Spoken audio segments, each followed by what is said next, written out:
GeForce Now for Mac may convince me to finally go Apple.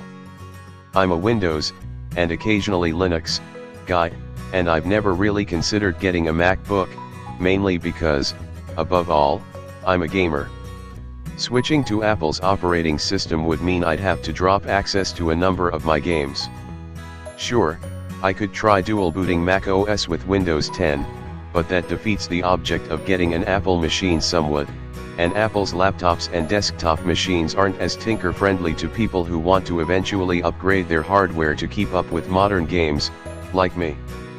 However, that could all change, and I may be seriously considering the switch now that Nvidia's GeForce Now streaming service has come to Macs and MacBooks.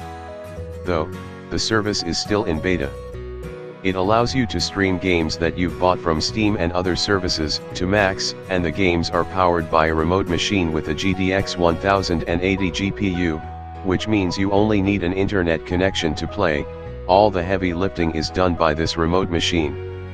So, you don't need to splash out for a powerful MacBook to play them, and battery life, a constant source of annoyance for gaming laptops, isn't too much of an issue either, as your Mac is just streaming the games, so it's not much more strenuous than binging Stranger Things on Netflix. I've been having a play with GeForce Now for Mac while in beta and, I have to say, I'm very impressed.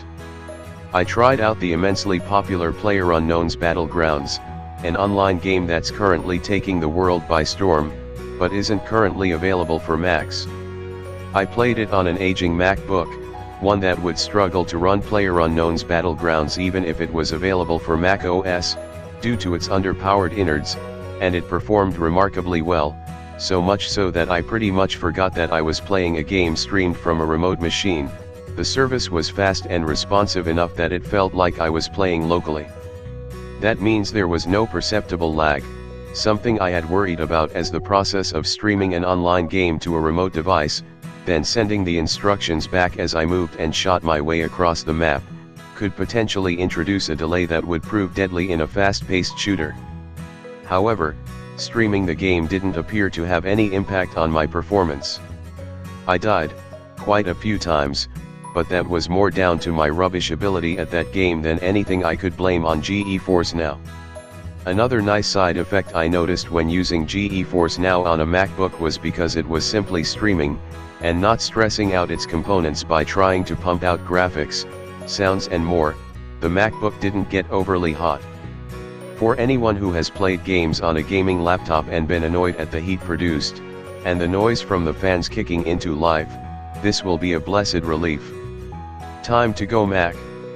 There's also a few other bonuses for PC gamers like myself that have been holding off from moving from Windows, such as the fact that our Steam game library will be available through the service, so we don't have to rebuy anything, and there's a growing list of supported games. The fact that we can't open up and upgrade MacBooks has also been somewhat addressed, as Nvidia is in charge of the hardware of the remote machines, and I've been told that they will be upgraded as the current hardware goes out of date. For this PC gamer, at least, it's put Macs back into consideration. GeForce Now for Mac is currently in beta, and is free for the moment, so if you'd like to try out the service, and are in North America or Europe, you can sign up to the GeForce Now for Mac beta. We'll give the service a more in-depth look once it leaves beta. So far, GeForce Now appears to be very promising.